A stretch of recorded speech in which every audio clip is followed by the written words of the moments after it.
دشمن میدان جنگ میں ناکامی کے بعد ایران کے اندر تقسیم کا بیج بونا چاہتا ہے۔ تحریری بیان میں ایرانی سپریم لیڈر مجتبی خامنہئی کا بیان، کہا امریکہ اور اسرائیل کو ایران کے ساتھ محاذ آرائی میں شکست ہوئی، اب انہیں ذلت کا سامنا ہے۔ دشمن اپنی توجہ ہائبرڈ جنگ پر مرکوز کر رہا ہے، وہ شک، مایوسی اور بد اعتمادی پھیلانا چاہتا ہے۔ امریکی قیادت میں سامراج نے پچھلے 80 برسوں میں اسرائیل کے نام سے ایک فوجی اڈہ بنایا، وہ آزاد ایران کے وجود کو قبول نہیں کرتا۔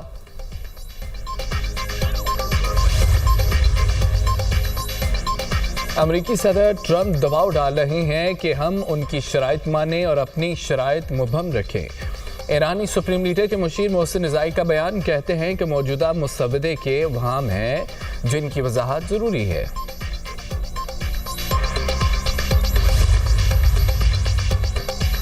وزیر اعظم شہباز شریف نے صدر ٹرمپ کو مین آف پیس قرار دے دیا، کہا کہ جنوبی ایشیا میں قیام امن کے لیے صدر ٹرمپ کے کردار کے ہمیشہ شکر گزار رہیں گے۔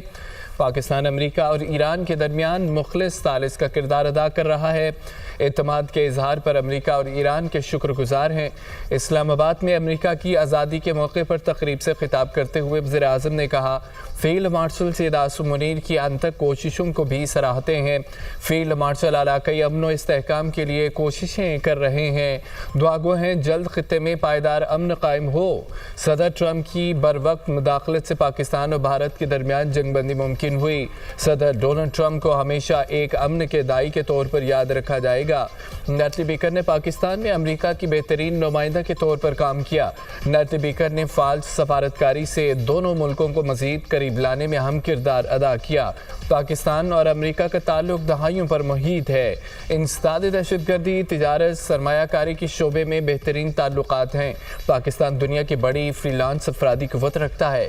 وزیر اعظم کی صدر ٹرمپ، امریکی انتظامیہ اور عوام کو امریکہ کی 250ویں سالگرہ پر مبارکباد۔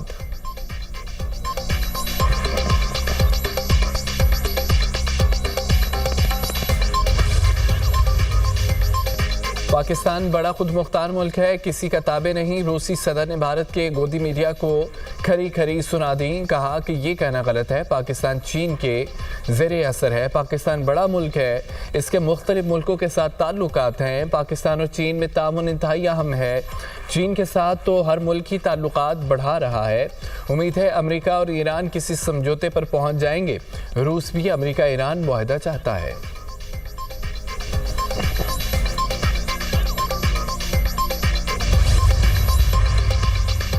ایران اور روس کے درمیان جوہری شعبے میں تعاون کے لیے $25 ارب کا معاہدہ۔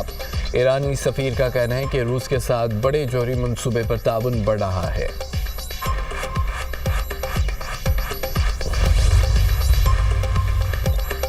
وزیر اعظم شہباز شریف سے سعودی تجارتی وفد کی ملاقات۔ وفد کی قیادت سعودی پاک جوائنٹ بزنس کونسل کے چیئرمین شہزادہ منصور بن محمد آل سعود نے کی۔ وزیر اعظم نے کہا، پاکستان سعودی عرب کے ساتھ اپنے اقتصادی تعلقات کو اقتصادی شراکت داری کی شکل دینے کا خواہاں ہے۔ وفد کا دورہ مختلف شعبوں میں بات چیت اور مفاہمت کی یادداشتوں اور معاہدوں پر دستخط کرنے میں مدد فراہم کرے گا۔ زراعت اور غذائی تحفظ کے شعبوں میں دونوں ممالک باہمی طور پر فائدہ مند مواقع تلاش کر سکتے ہیں۔ شہزادہ منصور نے پرتپاک استقبال اور مہمان نوازی پر وزیر اعظم کا شکریہ ادا کیا۔ پاکستان کے ساتھ متعدد شعبوں میں بزنس ٹو بزنس روابط بڑھانے کی شدید خواہش کا اظہار۔ بندرگاہوں، شاہراہوں، ہوائی اڈوں کی آؤٹ سورسنگ، توانائی، آئی ٹی سیکٹر میں سرمایہ کاری میں سعودی دلچسپی کا اظہار۔ قومی اسمبلی کا بجٹ اجلاس 10 جون کو طلب کرنے کی سمری ایوان صدر کو موصول۔ قومی اقتصادی کونسل کا اجلاس 8 جون کو طلب۔ NEC کا اجلاس وزیر اعظم شہباز شریف کی زیر صدارت ہوگا۔ ترقیاتی ترجیحات اور سالانہ اقتصادی اہداف پر اہم فیصلے کیے جائیں گے۔ آئندہ مالی سال کے ترقیاتی پروگرام کو حتمی شکل دی جائے گی۔ وفاق اور صوبوں کے ترقیاتی منصوبوں کا جائزہ اجلاس ایجنڈے میں شامل۔ اقتصادی نمو اور ترقیاتی اخراجات سے متعلق سفارشات تیار کر لی گئیں۔ وزارت خزانہ کے مطابق 9 جون کو پاکستان اکنامک سروے جاری کیا جائے گا۔ وفاقی وزیر خزانہ اقتصادی سروے میں رواں مالی سال کی معاشی کارکردگی کا جامع جائزہ پیش کریں گے۔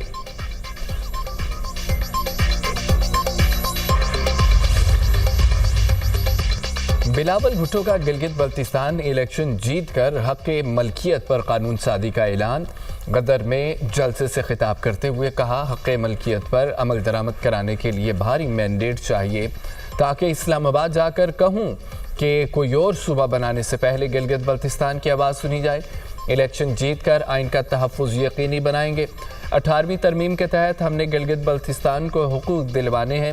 جو پنجاب کو تحفظ نہیں دے رہے وہ گلگت بلتستان کو بھی نہیں دیں گے۔ جیالہ وزیر اعلیٰ ہوگا تو آپ لوگوں کو حقوق دلوا سکوں گا۔ پچھلی بار پیپلز پارٹی سے 9 نشستیں چھینی گئی تھیں، اس دفعہ کوئی ہم سے سیٹ نہیں چھین سکے گا۔ پیپلز پارٹی روزگار دیتی ہے، باقی جماعتیں چھینتی ہے۔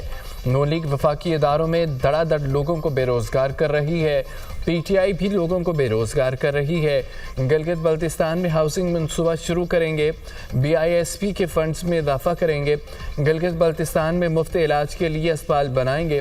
ہمیں وفاق سے کوئی مدد نہیں چاہیے، وہ آئیں گے تو مزید خرابیاں پیدا کریں گے۔ وفاقی وزیر 4 بار حکومتیں لے کر کہتے ہیں کہ ہم آپ کو 100 میگا واٹ بجلی دیں گے۔ گلگت بلتستان خود 50,000 میگا واٹ بجلی بنانے کی صلاحیت رکھتا ہے۔ ایرانی بندرگاہوں کی امریکی ناکہ بندی، سینٹ کام کا کہنا ہے کہ اب تک 127 بحری جہازوں کا رخ موڑا گیا، 6 کو ناکارہ بنا دیا گیا۔ امداد لے کر جانے والے 36 جہازوں کو گزرنے کی اجازت دی گئی۔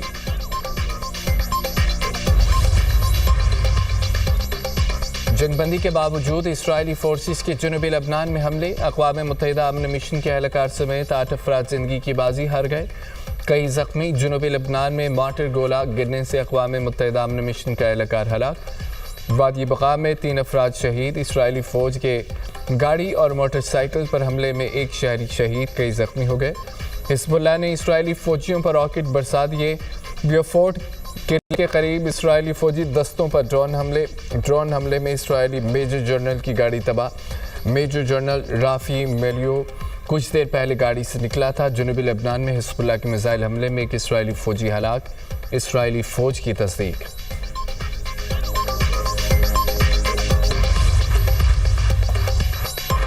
پنجاب کے بیشتر شہروں میں موسلادھار بارش، متعدد مقامات پر یالہ باری۔ لاہور میں آندھی کے بعد بادل برس پڑے، جوہر ٹاؤن، گلبرگ، گارڈن ٹاؤن، مسلم ٹاؤن سمیت دیگر علاقوں میں بارش۔